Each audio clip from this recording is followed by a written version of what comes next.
Olha, mais uma semana de conteúdo, né? Com a médica dermatologista, a doutora Fernanda, que é da Clínica Verité.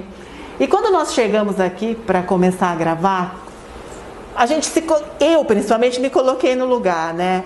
Tá muito calor, o sol estralando, eu passo filtro e fica melada a pele, e tira essa máscara, e põe, e tem que pôr o filtro. Gente, são tantas dúvidas que eu tenho que eu falei pra ela assim, acho que a gente podia fazer, já faria uma consulta, que eu acho que é que todas as pessoas que estão assistindo a gente vai se identificar com esse assunto, que é o sol e os filtros solares. Porque hoje, né, a gente sabe da importância do filtro solar, mas tem várias pegadinhas que às vezes acabam anulando ou não sendo necessário naquele momento. Bom, primeiro quero agradecer a sua participação mais uma semana. Obrigada, Gra. Obrigada, pessoal, pela audiência. Vamos começar falando sobre filtro solar. A gente sabe que os filtros solares têm numeração e também tem o tal do UVA e UVB. Eu gostaria que você explicasse pra gente. Bom, Gra, pessoal, a gente sabe que essa história da camada de ozônio estar aumentando, o buraco dela é real, né? Uhum. Então a gente consegue sentir os efeitos disso na pele quando você diz que um pouco de filtro solar que eu passo e se eu fico um pouco exposta, parece que minha pele já fica mais vermelha, mais manchada. Isso é real.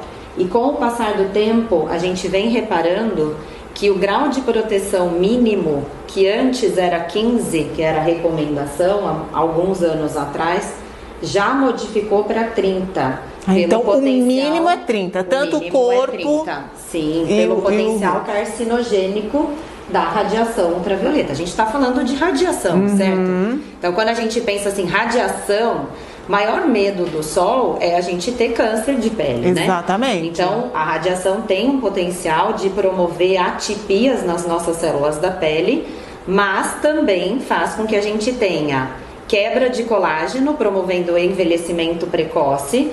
Tem também a chance de você manchar mais, porque estimula mais a produção de melanina. E em algumas pessoas que têm sensibilidades e doenças sensíveis ao sol, pode implicar em aparecimento das lesões, como por exemplo melasma, urticária solar, alergias solares em geral, né?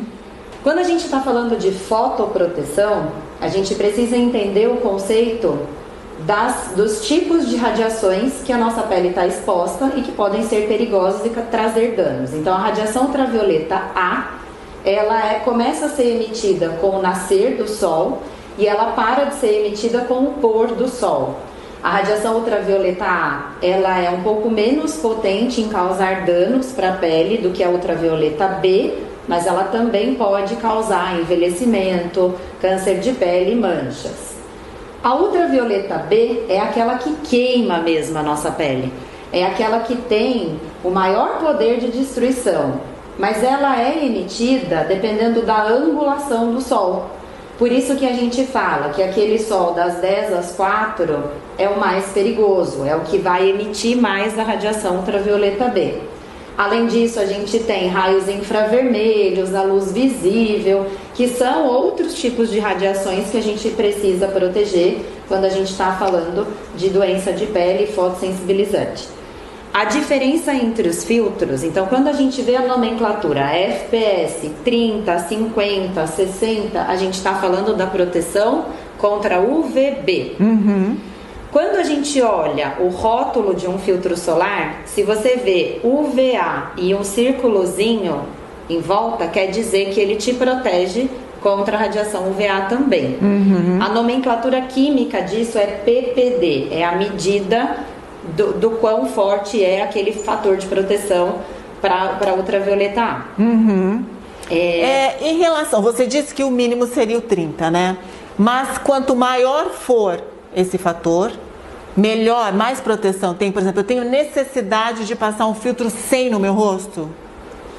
Ou um 30 para mim já é o suficiente? Pois é, então assim, a gente tende a achar que quanto maior o filtro, mais ele vai te proteger, né? É isso que eu acho. Mas a curva disso não é linear. Então a gente tem... Essa medida não é uma medida percentual. Entendi. Não é que um filtro 30 vai te proteger 30%. Não, o filtro 30 ele traz uma alta proteção, mas ele tem geralmente uma proteção que vai diminuir com o passar das horas. Então, se você passa um filtro 30 às 7 horas da manhã, às 11, meio-dia, também por conta do suor, a gente já não tá mais dando beijinho no rosto da amiga, sim, né? mas em compensação a gente tá com essa máscara. Então, necessariamente, você tem que reaplicar esse filtro solar 3 horas depois.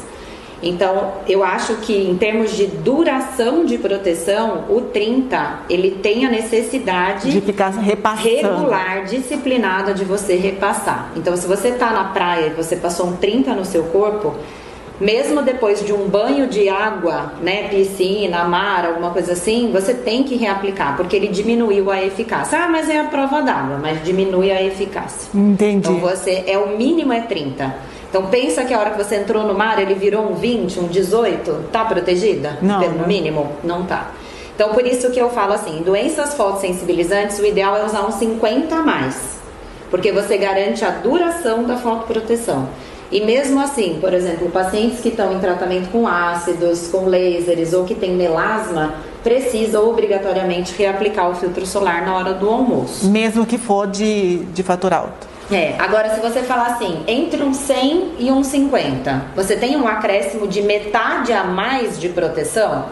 Não, porque a curva, ela faz, ela é achatada no final da avaliação da proteção. Então, hoje tem filtros que tem nomenclatura 50 a mais, que englobam todos os outros, 60, 70, 80, 90, 100. O que a gente percebe é que, às vezes, um filtro 100 tem mais componentes físicos de proteção de barreira e às vezes duram algumas horas a mais. Mas aí depende um pouco da cosmética, porque ninguém vai querer passar alguma coisa muito melada. Sim. Então a gente tem inúmeros filtros solares no mercado, não é desculpa para não usar. Sim. Tem desde toques secos, tem os hidratantes, tem sérum, tem gel creme, anti-envelhecimento, tem com cor, tem sem cor, anti-envelhecimento. Então precisa achar aquele que se adapta melhor na sua pele para que você use com disciplina. Gente, que máximo, tá vendo só?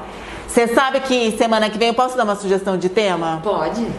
Como que a gente faz para adquirir a tal vitamina D expondo ao sol, sem filtro solar e com o melhor horário? Gostou, né? Então semana que vem a doutora vai esclarecer pra gente, né, tudo sobre a tal vitamina D. Obrigada, doutora. Obrigada, Gra. Tchau, tchau.